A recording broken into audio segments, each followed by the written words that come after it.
Okay, you knew it was going to come sooner or later. Maria finally gets around to making another video. I think it's getting close to 8 o'clock right now. And actually I had no intention of making a video, but since I watched a video earlier, I kind of got inspired to make a video. Not necessarily about the same topic that this lady was discussing, but some of the things that she said inspired me because it triggered my mind of memories or whatever. So this lady had a great video, and I admire her greatly. She was talking about children and how children, kind of inherently know, certain things that gets deprogrammed out of them when they become older. And I can relate to what she was saying because I too, feel as though that has happened to me in a lot of ways. I mentioned earlier in several of my videos having, spiritual experiences as a child to where things were actually manifesting in front of me, like, taking on a visual form. And the older you get, you lose that ability. I think a lot of it has to do with the social conditioning that goes on around you. I think there's a lot to be said about children who have imaginary friends. Now, I know that sounds crazy to a lot of people, but there are a lot of people, children who've experienced this, and I've also seen this same sort of phenomenon when I worked at a convalescent hospital. I noticed a lot of the elderly people would talk to people that they've known before they passed away, and many of them, even like before they even passed away, like weeks or even months before they passed away, have a tendency to talk to people that they've known before. So I think there's a lot, some form of transition or some sort of opening that people have, like in the beginning of their life as well as close to the end of their life. But I will go ahead and follow up with another video discussing that further later, okay? But she brought up a subject about, would you rather be liked or would you rather be right? And in my opinion, I would say that I would rather be right than be liked, okay? Mainly because, when I think of being liked, I think of, it's very wishy-washy, okay? You know how people are. People like you only if you are the mirror image of what they want you to be. So obviously there's a lot of, it leaves a very open opportunity for, disagreements and whatever. And, truly, most people, if you live in this world for the span of 40 years, if you are able to count one good friend in your life, you're damn lucky. And some people say, oh, I got shitloads of friends, I got this, I got that. When the shit hits the fan, you will find out who are your true friends. You really will, okay? So in reality, people are extremely self-serving. So I would say that I would rather be right than liked, okay? Now, I think people should be cordial to one another, and you should never do something to smite somebody to where they're going to want to, fester up some sort of retaliation or whatever. So I'm a very peaceful person, okay? But that didn't, necessarily stop people from not liking me. You know what I mean? People are going to like, people like themselves more than they like anybody else. You know what I mean? And so everything basically, when you deal with it, I mean, when you really look at it at the end of the day, it's like, you can't really count on the opinions of other people to make your life, fulfilled. I know in the past, I remember sometimes I would go out of my way, because I felt like, this is like some of the earlier years before all of this happened. I remember, I would say I was like in my late 20s, early 30s, I would have some issues with women at work that I was working with.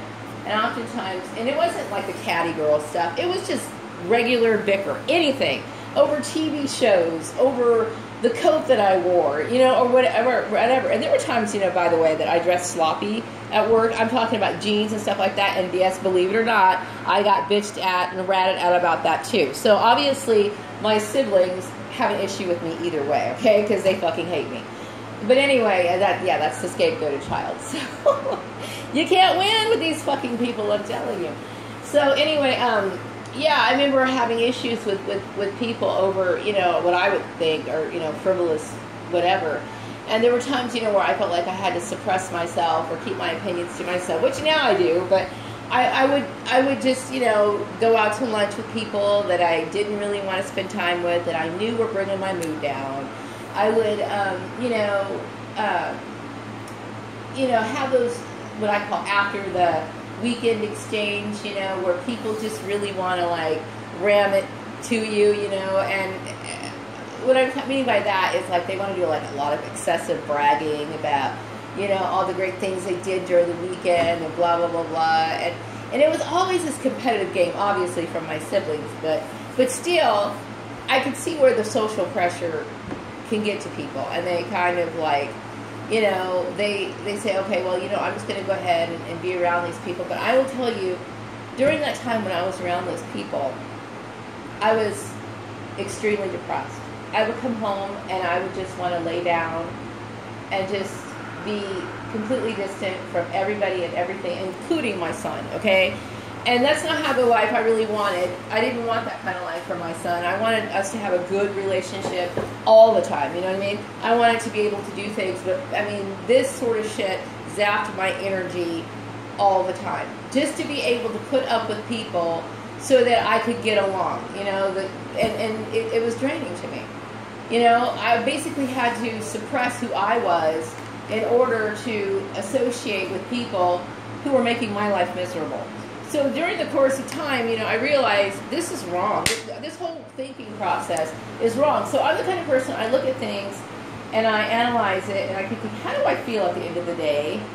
After I've spent time with people that really I don't like and they don't like me either. And we're sitting here, we're exchanging a meal, which now I look at sharing meals to me, that's a sacred thing. You're goddamn lucky if you get a lunch date with me, okay? Seriously. Other than a work-related thing, if you get a lunch date with me, you're fucking lucky. Seriously. But, I do, I look at, certain things as like, don't fucking waste my time. It's basically how I look at things, and I refuse to. And I'm not talking about the gang stalking issue, okay? Because I'm like already over that. I get it. I figured it out. Whatever. I'm fine, okay? But I'm just talking about, in life in general is what I'm talking about. I'm talking about, how, certain situations mold and shape you into who you are. And I remember, having to be around people that were just, to me, demanding to the point of where it literally ruined a good portion of my life. And so, as I got to be like, I would say 40, about 3 years ago, I came to a decision. It's like, you know what? No more. No more. I have learned a lot from all of this. And, they say, the idea of insanity is doing the same thing over and over and over again and hoping for a different outcome. Well, I know through the years, through my school years, to the children in the neighborhood, to the people that I worked with in my early life, so on and so forth, that associating with people who don't love you, don't like you, constantly competing with you, constantly bickering, constantly wanting you to do things for them, but they want to suck and basically drain your vital life energy out of you. And then somehow or another, I'm expected to think that that's going to bring some sort of better social outcome. Not when you're dying inside, I don't think so. So you have to really weigh the pros and cons of certain social interactions, So in my case, I would rather be right. It is right for me to be very selective about who I choose to come into my life, who I want to spend time with, who I and if that means that people don't like me, well, there's different forms of like, And then like some people like people enough to say hello and goodbye to them each morning. They care enough to maybe even go so far to check on a neighbor if they haven't seen that person come out of the house for very long. Some people are like, well, wait a second, she hasn't been out of her house. So that's just regular humanitarianism or whatever you want to call it, But I'm talking about like, I'm talking about people who really enjoy each other. You know what I mean? There's a difference between the two, And so those things are, it's a chemistry, it's a combination that has to work itself out. It's not something that I believe you can find just anywhere. And I see that not just with myself, but I observe other people. I observe certain people and their relationships that they have with other people, and I see them talking behind this particular person's back, and they'll go and they'll talk to the other so-called enemy that they were talking to the other person, and they're spewing shit out about the other person. So there's a lot of wishy-washy things. And so I'm thinking about how, I think that there should be things that are sacred in this world. I do. When you start viewing certain things and cherishing certain things and putting things on certain pedestals, I personally feel as though my life has improved a lot because I've decided. Now, mind you, some people say, well, you live in this apartment and you don't have, yeah, that's not my fault. We don't need to go into that, okay? And by the way, like I said, I figured it out. So I really don't want to sit here and be on this topic. And you guys are goddamn lucky that I'm changing the subject, okay? Because I'm actually trying to move on from the subject. Seriously. So I'm feeling, better. It's just I feel like everything's been emptied out of my brain, you know what I mean? Because for the longest time, this has been like the biggest battle that I had to face. That was the only thing that consumed my time and my energy. Now I'm like focusing, my mind is shifting on certain different things, so I'm not so obsessed with it, but yet at the same time I need a goddamn job, you know what I'm talking about? So I'm doing the best I can. But anyway, what was I talking about? Oh yeah, being liked and being sacred. So yeah, I think that certain things should be placed on a pedestal. Certain things that you love and you cherish, they should be, you should hold a high regard for them. You know what I mean? Like whether that be your child, your sibling, if you're not scapegoated, such as I. If you're not the scapegoat, okay? But some people have better relationships, okay? Don't just not me, but whatever. Whether that be your best friend, a spouse, maybe your teacher, whatever, whoever. These people should be looked upon and lavished with everything. You know what I mean? But for people who, the high and by people, you just have a positive exchange with these people. And so, I do. I want things in my life to be sacred. Everything is sacred to me. Everything. My thoughts, my dreams, and I'm talking about the dreams that I actually have at night, the ones that have a dreamscape. Those are important to me. So they're sacred to me. I look at them as some sort of information that pours through. I mean, it is to me. Some of them are prophetic, some of it are just mumbo-jumbo, but whatever the fact is, even if it's mumbo-jumbo, it's still relating what my brain has taken in at some time or another. So I appreciate that. See, that's sacred to me. Certain manuscripts are sacred. Certain people are sacred. And I want to have something to love on this earth. You know what I mean? That's what you love on the earth. I would say that earthly life is very painful for the most part. And I would say that people of higher intellectual abilities, I've never gotten into heroin or anything like that, okay? But, I know that a lot of people such as myself deal with severe drug addiction. And I can see why, because we see things the way they really are. You know what I mean? What these people thought was normal was a barbaric act, okay? Not to bring it up, but, the fact of the remains, it is what it is. So for people like a lot of targeted individuals, for example, not to bring it up, okay, but a lot of TIs, they see things from the standpoint of there's always, for every action, there's a reaction and whatever. And so a lot of people don't see the evils or the things that could actually happen, whereas people such as myself are always thinking about this, and this, and this, you know what I mean? So, and no, I'm not bringing it up, I'm not trying to rub it in, I'm just saying, okay? I'm just saying that's an example. So, anyway, so I do. I mean, I see how things can really be in this world. I mean, you're either somebody who is an evil, grabbing, conniving person, or you're somewhere, or you're the person who's on the other side of that, where you're kind of like, someone who can analyze this, you know right from wrong, you try to live to a better moral standard than the average people, and then you got these people in the middle, who are just kind of, what I would call them to be like, so-called innocent bystanders, the people who kind of observe what's going on, but they don't really do anything.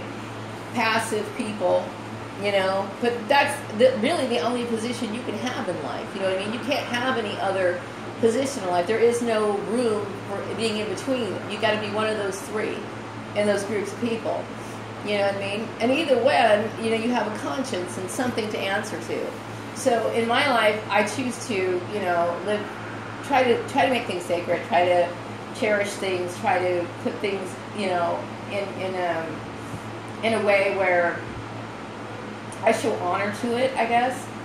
And then, you know, as far as being liked, you know, I want to be cooperative, you know what I mean? And I you know, I can't say that really, besides the hubbub that went on over here in this town and got spread out everywhere else, people really don't have a reason to not like me. They really don't.